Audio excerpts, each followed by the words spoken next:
സമയക്രമത്തെ ചൊല്ലി ബസ് ജീവനക്കാർ തമ്മിൽ പലപ്പോഴും തെരുവിൽ ഏറ്റുമുട്ടാറുണ്ട്. സാധാരണക്കാരായ യാത്രക്കാരാണ് അതിൻ്റെ ദുരിതം അനുഭവിക്കുന്നത്. സഹികെട്ട് ചിലപ്പോൾ പ്രശ്നത്തിൽ ജനങ്ങൾ തന്നെ ഇടപെടാറുണ്ട്.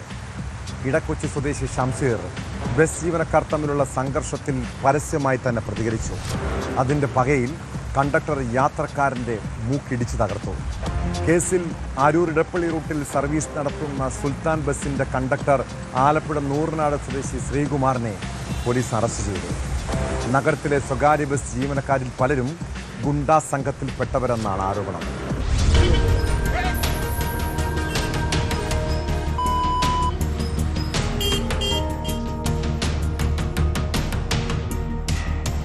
നടു റോഡിൽ അരങ്ങേറിയത് സ്വകാര്യ ബസ് ജീവനക്കാരുടെ ഗുണ്ടായിസം.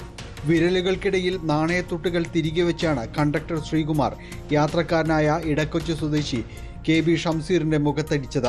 ഷംസീറിന്റെ മൂക്കിന്റെ പാലം തകർന്നു, വലത് കവിളിനും മുറിവേറ്റു.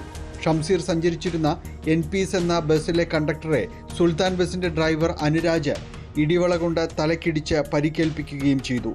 ഇയാൾ ഒളിവിലാണ്. പ്രതിക്കായി പാലാരിവട്ടം പോലീസ് തിരച്ചിൽ ഊർജിതമാക്കിയിട്ടുണ്ട്.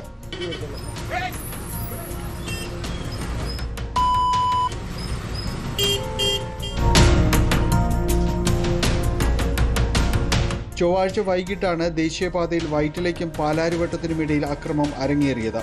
ചളിക്കവട്ടത്തെത്തിയപ്പോൾ സുൽത്താൻ ബസ് NPSന് കുറുകെയിട്ട് വഴി തടയുകയായിരുന്നു.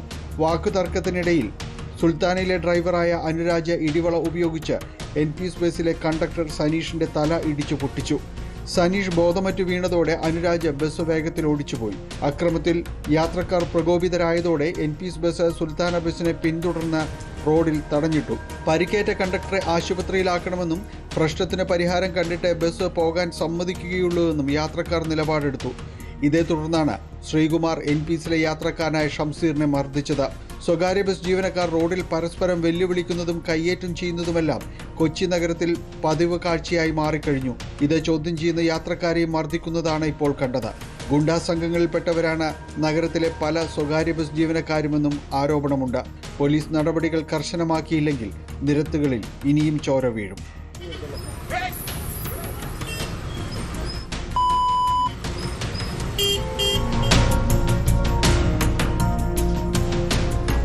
ന്യൂസ് 18 കൊച്ചി.